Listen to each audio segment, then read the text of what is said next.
We can all agree that nightclubs aren't what they used to be or what people assume they are today. When you visit a nightclub, you'll see that there are a lot of people standing outside in lines while they wait to enter. The doorman watch to make sure nobody else enters. There is usually the impression that the location must be packed with revelers enjoying a great time.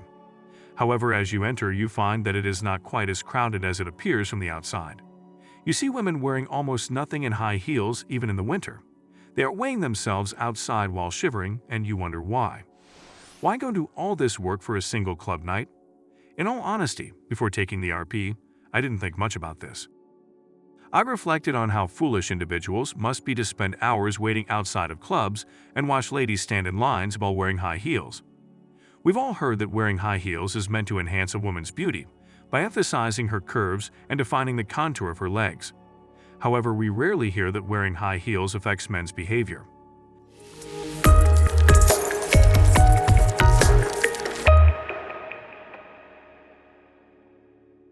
High heels may make it easier for women to get what they want from males, according to a recent French study. In an experiment, ladies in heels and flats stood in the street to try to entice passersby to fill out the survey. Almost no one stopped to fill out the survey for the person wearing flats. More than half of the males stopped by and happily answered the queries of the woman in small heels. Moreover, almost all men stopped to assist the woman conducting the poll while she was wearing a high heel.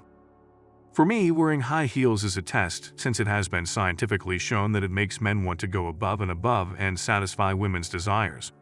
Women are aware of this. Men continue to fall victim to the high heel trap because of this. However, a man can easily pass the test if he is aware of and awake to the realities behind high heels. It's a test, so be warned, boys, don't blindly rush to aid that damsel in distress wearing heels. Because guys will only end up paying for drinks and food for women who will only be using their heel to their advantage if they succumb to the high heel temptation. It seems counterintuitive to say that high heels are a representation of patriarchy. Why would males knowingly allow themselves to be used to serve the wants of women who are wearing high heels, who, you might argue, only use them to achieve their goals? It doesn't make any sense at all. Why do women still like wearing high heels despite having potentially hundreds of pairs of shoes? Wanting to be in charge of men. When I used to go out partying, I opted to go with women who wore flats and slacks rather than heels. The bouncers routinely disregarded such extremely short skirts, allowing the women wearing heels and skirts to enter the club. They might have had a more club-like appearance, or perhaps the bouncers were drawn to them because of their vulnerability outside in the chilly air. I think it's a little bit of both, because it naturally draws attention to both the woman and the club when a woman enters a club wearing next to nothing. That's what the club desires.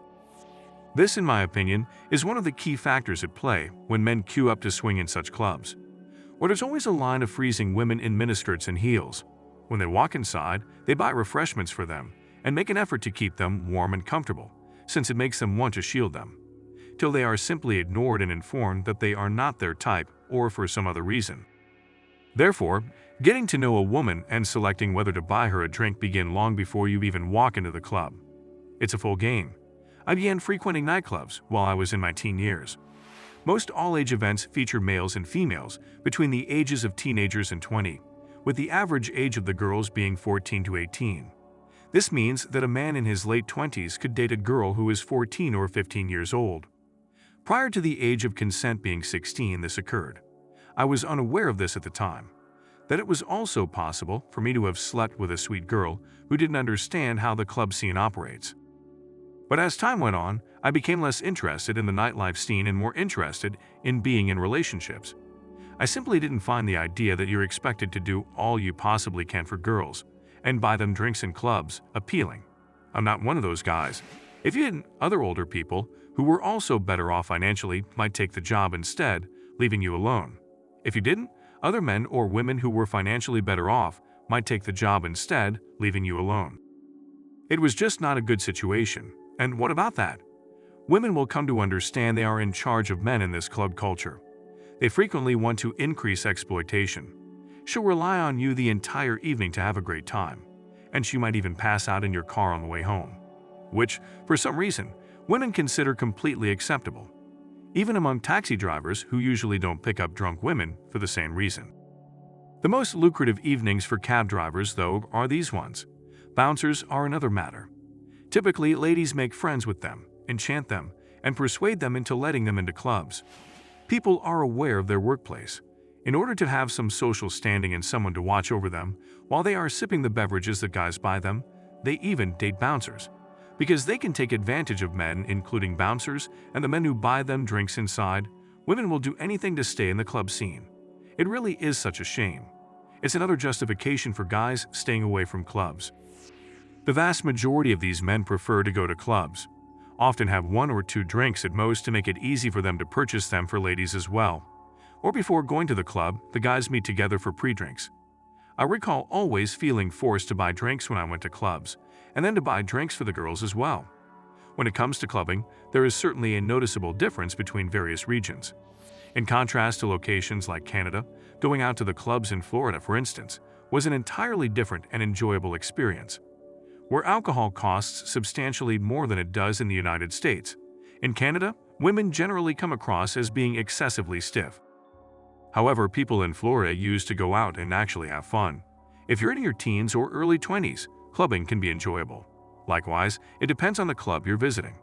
Just don't go there looking for a relationship, because most women go to clubs to have fun and use men as props. Take great care. To give your support, click the thumbs up button. Please leave a comment below if you would like to see more videos like this one. Be sure to give it to the guys who are in the most precarious need of it.